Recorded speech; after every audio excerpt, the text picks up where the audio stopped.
Chicago PD is normally a very serious show that is all business. But behind the scenes, there's a lot more happening than we see on screen. Today we're going to check out some things fans didn't know about the cast of Chicago PD, who dated who, why Jason Begay's voice is so raspy, and a lot more. Stick with us, we have a lot to share with you that will blow your mind. First up, the mystery behind Jason Begay's voice. Hank Voight can be a pretty scary dude. He doesn't have to be loud to be seriously intimidating, and a lot of that intimidation is thanks to the raspy quality that his voice has. I mean, seriously, when he's interrogating a bad guy, I feel like I should be confessing, and I'm just watching the show. But this awesome voice is actually thanks to a really scary accident the actor survived in 1999. Begay had said that he was in a car accident that left him with a broken neck, a back that was damaged in a couple of places, his ribs all broken, both his lungs hurt, and him in a coma for 3.5 weeks. During that time that he was in the coma, he had tubes down his throat that he would regularly try to yank out without knowing what he was doing. By the time that they did come out, his vocals had been damaged, leading to the raspy voice we all know and love today. They never returned to normal, and that's probably a good thing for his career in the end.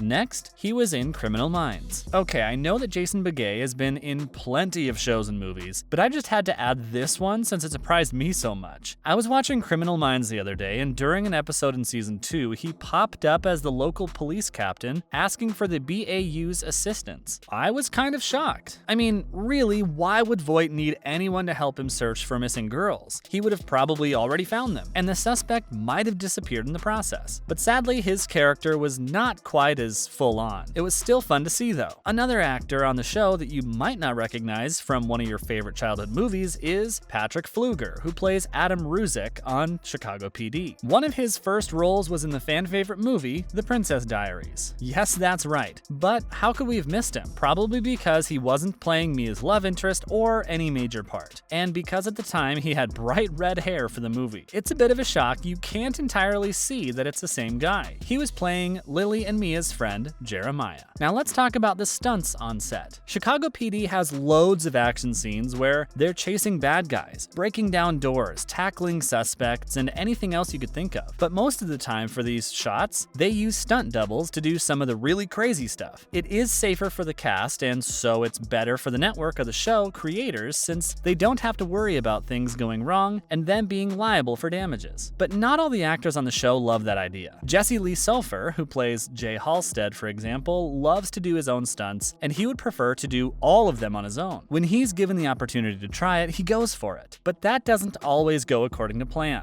In one scene, his character had to kick Adam Ruzek in his man bits. There was a cup there that should have been provided protection, but Patrick Fluger was standing a bit bent instead of straight as he should been, and that meant he wasn't protected at all. The kick landed squarely on target, and as you can imagine, it was not a fun day on the job for poor Patrick. But despite that, they do allow Sulphur to do stunts every so often, and he loves to try new things. Next, comedians on set. I know Chicago PD is anything but funny, but it sounds like the rest of the show is a lot more fun than you'd expect it to be. The cast has shared that they enjoy pranking each other and just in general having fun while they film the show. It makes sense. They handle some seriously heavy stuff, and making sure that things are lighter when the camera isn't rolling could be really important to everyone's state of mind. But did you know that there are 2 of the main cast members on the show that are actually comedians in real life too? LaRoyce Hawkins, who plays Kevin Atwater, is a stand-up comedian who has done some pretty impressive shows, including doing stand-up at the Laugh Factory, and then there's Marina Squerciati, who plays Kim Burgess in PD. She is seriously funny too. Her sketch series, Special Skills Show, even won the 2017 comedy competition that was held by Kevin Hart. And thanks to that, her show got a development deal with Hart Studios. They play their serious roles so well that it's amazing that they are so good at comedy too. Which other role that the cast of Chicago PD has been in is your favorite? Let us know in the comments section. We love to hear your opinion. Next up, we'll check out one actor who has been linked to a few One Chicago stars. Find out more about Jason Begay's private life and so much more. So stick around. Who has Jesse Lee Sulphur been dating? In Chicago PD, there are a few couples that we adore, and right now one of them is Jay Halstead and Haley Upton. Right now the screen couple is going through a hard time, but we are all still rooting for them. And since they have so much chemistry on set, fans would love to see actors get together in real life too. It doesn't seem like Jesse Lee Sulphur and Tracy Tracy Spiridakos are together in real life, and they've given no indication that they are more than friends. But what we do know is that Jesse had dated a few of the stars from the One Chicago world in the past. When the show started, Sophia Bush had a major role as Erin Lindsay, and her character was involved with Halstead at the time. In reality, Bush and Sulphur had also started a romantic relationship off screen, and they were dating for about a year when they decided to call it quits. Apparently, they just drifted apart but are still friends. More recently, Sulphur was dating Chicago Med star Torrey DeVito. I won't say much about her character being engaged to his on-screen brother, but luckily, that's just acting. They dated from 2018 to 19 and then called it quits. Next, Jason Begay has an interesting personal life. Voight's personal life can be pretty messed up, but it sounds like Begay has a lot more control over his own. It's still a pretty interesting thought. Just like so many other actors in Hollywood, Begay was a Scientologist for a really long time. In the early 90s, he was even in some of their promotional videos promoting the church. But then in 2007, he left and has since been very outspoken against the church. There's even a documentary called Going Clear that documents his journey with Scientology. He also attends protests against the church. Jason Begay is also best friends with another really big star, David Duchovny. The two are so close that Begay was Duchovny's best man at his wedding with T. Leone. I wonder if we will ever see him guest star in Chicago PD. Now, did you know that Tracy Spiridakos is Greek-Canadian? She also speaks Greek completely fluently, something that has probably helped her a lot since she is someone who loves to travel and has visited quite a number of countries. She's been to Ireland, Italy, France, and of course, she has also visited Greece. And she enjoys traveling in her own country just as much. She is such great friends with some of her co-stars that she's even been willing to travel with them. Tracy and Patrick Pfluger and Jesse Lee Soffer have even taken a trip to Greece together. If you're willing to travel with someone, then you really need to like them. So the fact that they go away on trips just shows the care that they all have between them. Next, some of the cast was almost family. On screen, of course, 6 months before they were cast in Chicago PD, 3 of the actors had been cast in another show that was pitched to NBC. Jesse Lee Soffer and Patrick Pfluger were cast as brothers in the series called Hatfield and McCoys, and their sister would have been none other than Sophia Bush. Sadly, the show was a bust that didn't get picked up from the network, and they lost that job. It must have been a massive surprise to all get casted together for a show so soon after that. They still got together and worked as one team. That's almost like a family, right? Plus, people kept shooting at them in PD too, so it does have its similarities. Share any more fun facts from Chicago PD with us in the comments section. Thanks for watching.